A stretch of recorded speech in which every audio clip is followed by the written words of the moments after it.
The French Revolution, how debt broke a kingdom and invented modern money. 1.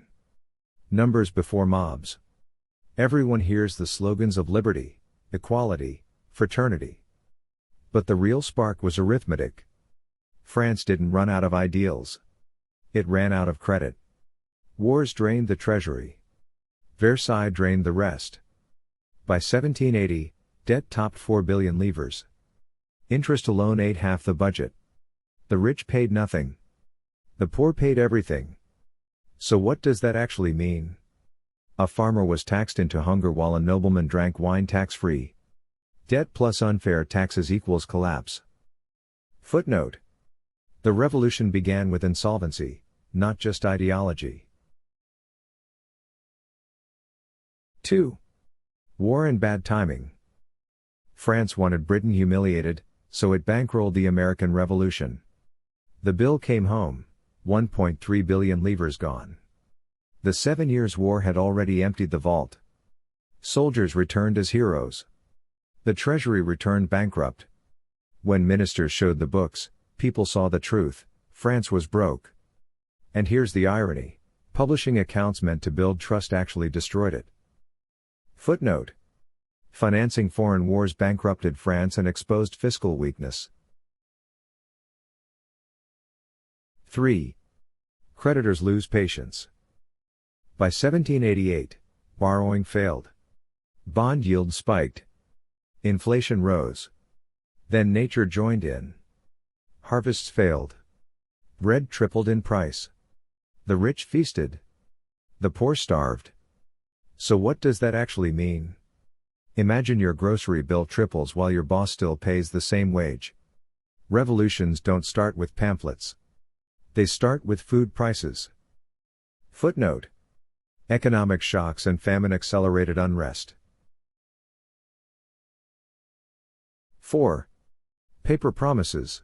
With gold gone, the crown tried printing. Enter the assignats, paper notes backed by confiscated church land. At first, they worked. Trade revived. But printing is addictive. More notes meant more promises. Soon paper floated free of land. Inflation crushed savers, rewarded speculators, and angered everyone. The government tried price controls. Bakers who charged too much risked the guillotine. You can outlaw bread prices, but not scarcity. Footnote. Assignats marked one of history's first fiat currency experiments. 5. Trust breaks faster than banks. By 1794, over 45 billion livres of paper flooded the streets. Inflation hit 13,000%. A loaf of bread cost more than a day's wage. Coins disappeared. Barter returned. So what does that actually mean? You could trade shoes for potatoes, but not trust for paper. When money failed, politics turned paranoid. Accusations, executions, terror. Economic collapse became political collapse. Footnote. Hyperinflation destroyed both currency and revolutionary unity. 6. Napoleon and the Bank of France. Amid chaos rose a general with a calculator. Napoleon saw that ideals alone don't pay soldiers. In 1800, he founded the Bank of France.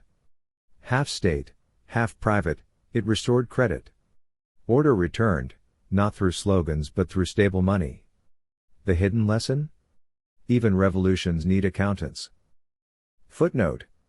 Napoleon stabilized France by restoring banking discipline. 7. Legacy for modern finance. The French Revolution proved two things. First, debt kills regimes faster than bullets. Second, money is political. Every modern central bank echoes 1790s gamble, printing paper and hoping trust holds. So what does that actually mean? The French weren't just chopping heads. They were inventing fiat money. And every crisis since, Argentina, Zimbabwe, Venezuela, has replayed their mistake. Good intentions. Bad math. Footnote. The revolution's financial collapse shaped global banking and monetary policy.